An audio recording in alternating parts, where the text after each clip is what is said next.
Bienvenidos a la serie Alimento Sólido. Estaremos hoy estudiando la lección número 7, el bautismo en el Espíritu Santo.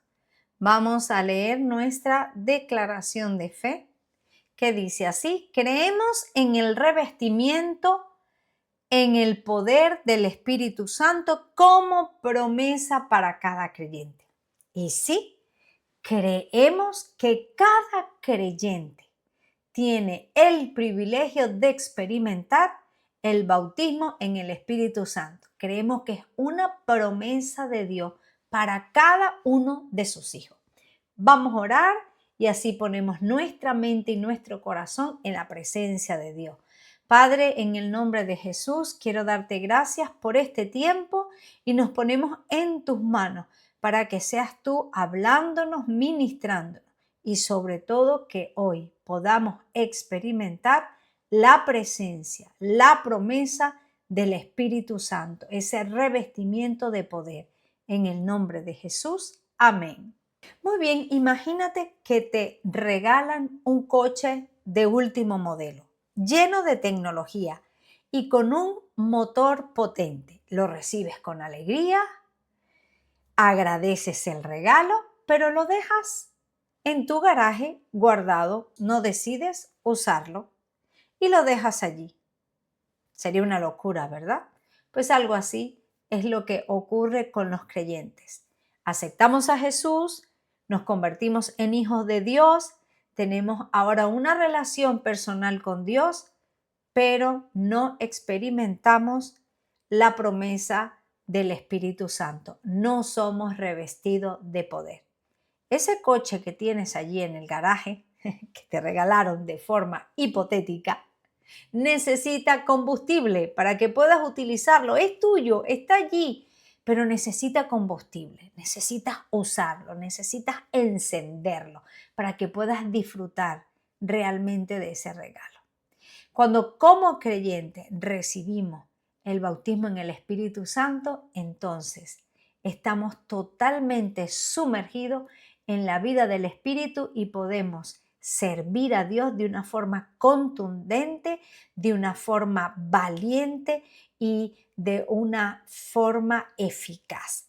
Así que en esta lección vamos a abordar lo que es la promesa del Espíritu Santo, ese revestimiento de poder y su importancia en la vida de cada creyente. Espero que tengas tu Biblia, tu cuaderno y tu lápiz porque vamos a empezar. Una promesa cumplida. Jesús, antes de ascender a los cielos, dio una instrucción muy clara y muy precisa a sus discípulos. Y lo encontramos en Hechos capítulo 1, versículo 4. Jesús les dijo: no se vayan de Jerusalén, sino esperen la promesa del Padre de la cual les he hablado. En este versículo encontramos algunas cosas importantes que quiero resaltar. Jesús les da una orden: no se vayan de Jerusalén. No era una sugerencia, no, era una orden: no se vayan de Jerusalén. ¿Por qué? Porque ellos necesitaban recibir una promesa. El deseo de Jesús era que sus discípulos fueran revestidos del Espíritu Santo. Jesús les dijo: esperen la promesa, esperen, no hagan nada, esperen primero. Y dice: de la cual les he hablado. Claro, Jesús les había dicho que ellos serían revestidos de poder. Incluso el mismo Juan dijo: yo os bautizo con agua, pero el que viene detrás de mí les bautizará con fuego, con poder.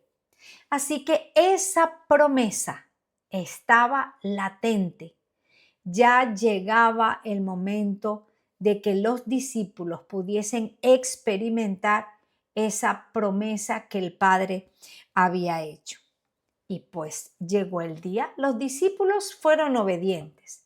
Se quedaron en Jerusalén orando, buscando la presencia de Dios y ocurrió en Hechos 2, justo el día de Pentecostés. Descendió el Espíritu Santo. Vino como un viento recio.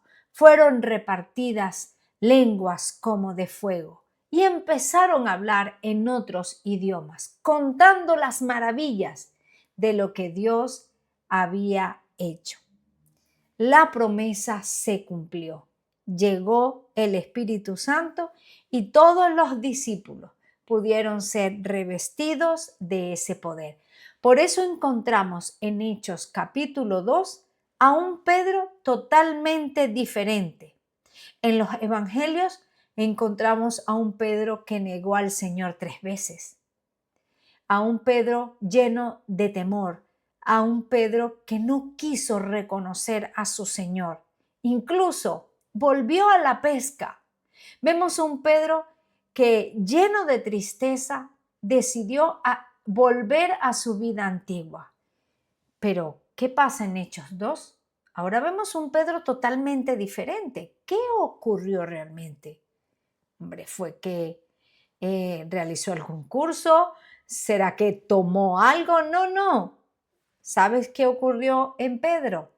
Pedro recibió la promesa del Padre, recibió la llenura del Espíritu Santo. Por eso Pedro se levanta con valentía, con coraje, con autoridad y empieza a testificar que Jesús es el Hijo de Dios. Y ese día, más de 3,000 personas se convirtieron a Jesús, reconocieron a Jesús como el Señor y Salvador de sus vidas y fueron bautizados. Eso es lo que ocurre cuando todos y cada uno de los hijos de Dios recibimos el bautismo en el Espíritu Santo. Recibimos valentía, poder para ser testigos de todo lo que Jesús ha hecho. Ahora, en este punto B, vamos a hablar una diferenciación que hay entre el bautismo del Espíritu Santo y la morada del Espíritu Santo. Durante el ministerio terrenal de Jesús, los apóstoles, los discípulos de Jesús realizaron milagros. Sanaron enfermos, echaron fuera demonios.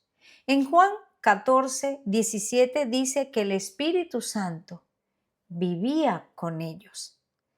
Pero Jesús les dice, estará en ustedes. Quiero que prestes atención el tiempo de los verbos. El Espíritu Santo vive. Es un verbo que está en presente. Vive con ustedes. Pero si te fijas, estará es un verbo que está conjugado en el futuro, algo que ocurrirá. El Espíritu de Dios vive con ustedes, pero hay algo más. El Espíritu Santo vivirá en ustedes. Y evidentemente eso nos habla de la morada del Espíritu Santo. Después de la resurrección, Jesús se apareció a sus discípulos y en un acto simbólico y poderoso, lo encontramos en Juan 20, 22, sopló sobre ellos y les dijo, reciban el Espíritu Santo. Ese soplo que produjo Jesús sobre los discípulos lo hizo para que recibieran al Espíritu Santo. Todos, cuando creemos en Jesús, el Espíritu Santo viene a ser morada, viene a vivir. Nos convertimos en el templo, en la casa del Espíritu Santo. En ese momento los discípulos recibieron la morada del Espíritu Santo. Fue el inicio de la vida nueva dentro de ellos. Ya Cristo había muerto por todos nuestros pecados.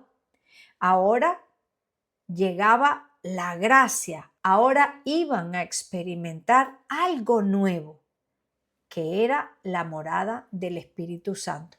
Por eso, antes de ascender, Jesús se aseguró de que sus discípulos recibieran al Espíritu Santo y se convirtieran en morada del Espíritu Santo.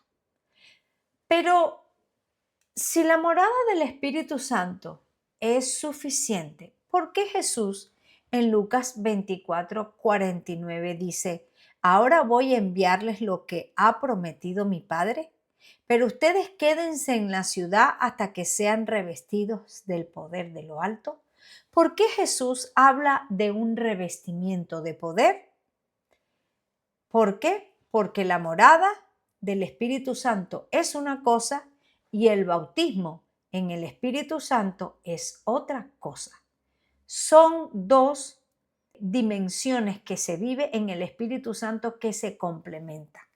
La morada es aquello que nos capacita para vivir en santidad, porque es cuando nos convertimos en la morada, en la casa, en la habitación del Espíritu Santo.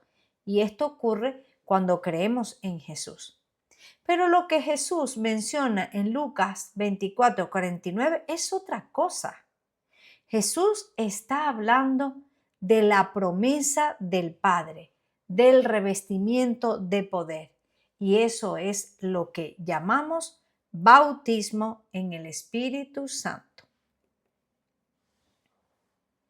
La morada del Espíritu Santo, por lo tanto, se refiere a que su Espíritu vive en el creyente. Y es lo que dice Romanos 8:9.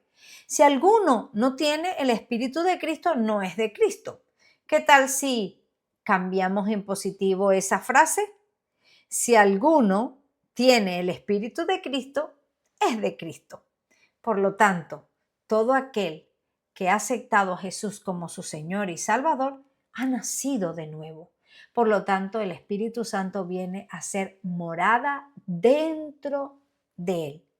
Y es lo que abordamos en el tema de la regeneración, en los temas de la salvación. Muy bien, continuamos.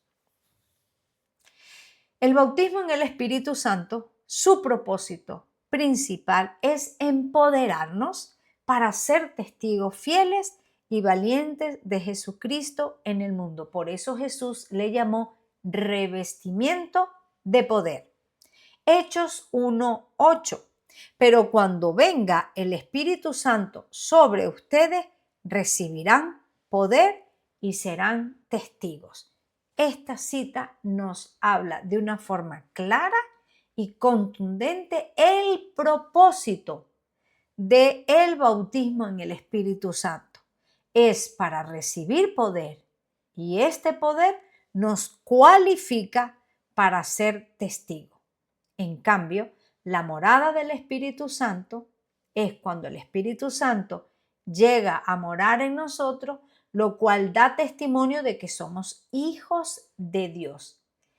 Que el Espíritu Santo habite en nosotros es el sello de que le pertenecemos a Él. Por lo tanto, son dos obras complementarias. La morada del Espíritu Santo establece una nueva identidad y es la ayuda para vivir en santidad. Pero el bautismo en el Espíritu Santo empodera para ser testigos valientes y lo vemos de forma clara en Pedro. Pedro estaba lleno de temor, de miedo y de inseguridad. Pero cuando recibe el bautismo en el Espíritu Santo, que es ese revestimiento de poder, pudo testificar valientemente de Jesús. Previamente habíamos visto en la cita de Juan cómo Jesús ya les había dado el Espíritu Santo como morada. Así que podemos ver el ejemplo de la diferenciación y a su vez complementación de la obra del Espíritu Santo en nosotros. Así que la morada y el bautismo no son lo mismo, pero se complementan. La morada nos asegura quiénes somos en Cristo. El bautismo nos equipa para lo que debemos hacer.